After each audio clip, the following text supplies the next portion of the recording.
I colleghi, diciamo, esperti, più da qualche giorno dicevano che c'erano queste possibilità di fenomeni intensi in varie zone, non ovviamente nella zona dove stiamo vedendo qui a Megliadino San Vitale e tra il comune di Borgo Veneto, però insomma era ampiamente previsto, insomma, ecco, precipitazioni di forte intensità in tutta l'area del Veneto, insomma, ecco. Ecco, i primi dati parlano di quanti millimetri di pioggia caduti in poche ore. Questa zona della Bassa Padovana è una delle più colpite. Allora, solo ieri pomeriggio sono caduti in poche ore, massimo 2 orette, circa 100-130 mm di pioggia in pochissimo tempo. Dunque la quantità è una quantità talmente elevata che anche i tombini non avevano la possibilità di scaricare, per cui questi sono gli effetti, insomma, case allagate, scantinati, famiglie ovviamente, qualche famiglia ha anche dormito fuori, per cui insomma, ecco, la situazione è stata una cosa veramente eccezionale, diciamo, ecco.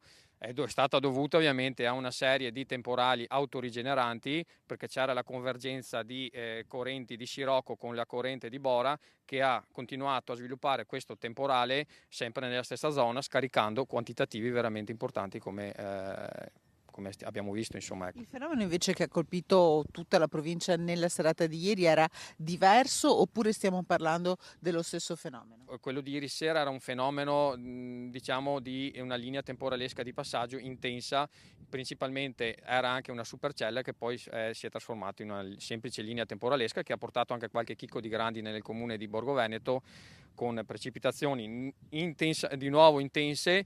I terreni erano già zuppi, per cui hanno aggravato la situazione che già del pomeriggio, insomma. Certo che quest'anno ha iniziato davvero presto ad avere problemi. Che estate ci aspetta? Sicuramente l'estate, la primavera si sta protraendo a lungo con questi fenomeni ovviamente intensi, anche perché l'inverno è stato caldo, per cui l'energia accumulata durante l'inverno è enorme e poi scatenano questi cambiamenti climatici, sempre fenomeni sempre più estremi come stiamo vedendo. Sicuramente sarà un'estate movimentata con altri fenomeni intensi, con possibili grandinate e anche tornado, come abbiamo visto anche qui a Montagnana qualche settimana fa.